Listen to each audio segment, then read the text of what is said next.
नमस्कार दोस्तों मेरी आज की कहानी का शीर्षक है लोमड़ी और कौवे की कहानी। एक लोमड़ी भोजन की तलाश में जंगल में भटक रही थी।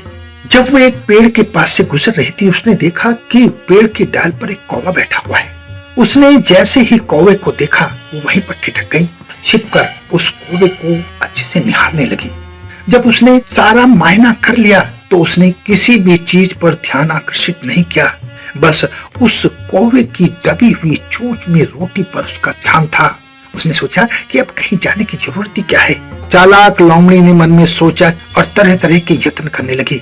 उसने पेड़ के नीचे आकर कौवे को आवाज लगाई और उसे सुप्रभात मेरे सुंदर दोस्त कहा। लोमड़ी की ऐसी बात सुनकर कौवा बड़ा खुश हुआ और उसने अपना सिर झुकाकर देखा तो नीचे लोमड़ी खड़ी थी।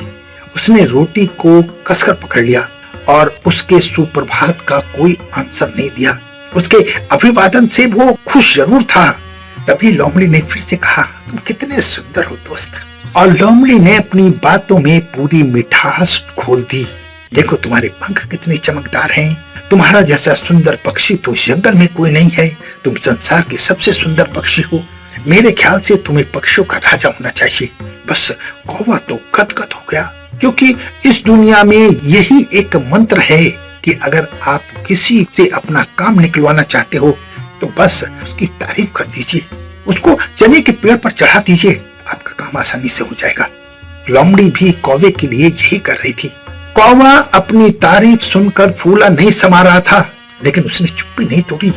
लोमड़ी बार बार प्रयास करती रही, मीठी आवाज में उससे बातें करती रही, उससे गीत गाने का अनुरोध करती रही और कहती रही, कितने दिन हो गए तुम्हारी आवाज नहीं सुनी। उसका प्रयास यही था कि कौवा किसी तरह अपना मुंह खोल दे और रोटी नीचे गिर जाए, जिससे मेरा काम बन जाए। जब कौवे ने ये बात सुनी कि वो बहुत अच्छा गाना गाता है और लोमड़ी उसका गाना सुनना चाहती है, तो उसकी प्रसन्नता का ठिकाना नहीं रहा। अब वो अपने आप को रोक नहीं पाया और गाना गाने के लिए जैसे ही उसने मुंह खोला, उसकी चोंच में दबा रोटी का टुकड़ा नीचे गिर गया। लोमड़ी इसी फिराक में थी। उसने तुरंत रोटी को झपट लिया और वहां से 9-11 हो गई। दोस्तों, इस दुनिया में जो भी मीठा बोलता है, जो भी चापलूसी करता है, जो भी आपसे काम निकलवाने की कोशिश करता है, उससे सावधान रहें।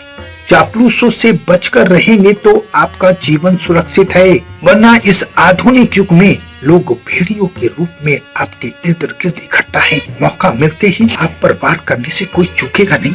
आशा है मेरी इस कहानी से प्रेरणा लेकर आप अपने आप को ठीक रखेंगे। अपना बहुत ध्यान रखें, हंसते रहें, मुस्कुराते रहें, खुश रहें। धन्यवाद।